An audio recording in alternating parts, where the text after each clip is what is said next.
पालन बाटे जान जल्दी मेला में आओ।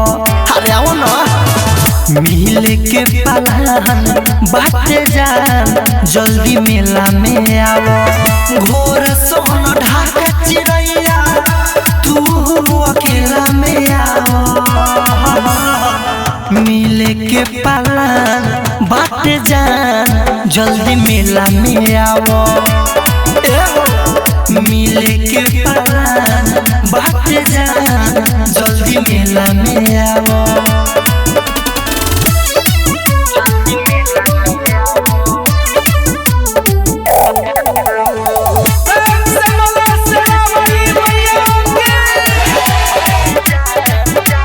मोतिहारी चौकिया घुमाइबो चाट छोला चौमिन खियाइबो। गरिया को मन जदि उबी हो ठंडा ठंडा कोको पिलाइबो। मोतिहारी चौकिया घुमाइबो चाट छोला चौमिन खियाइबो। गरिया को मन जदि उबी हो ठंडा ठंडा कोको पिलाइबो।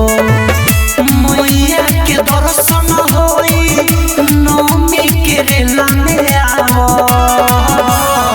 मिले के पालन बाटे जान जल्दी मेला में आओ।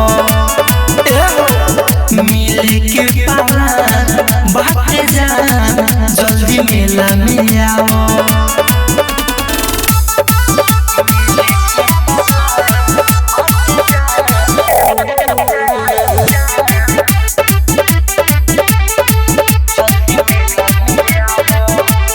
पेनिया में सूट सलवार हो करतनी तोहर इंतजार हो।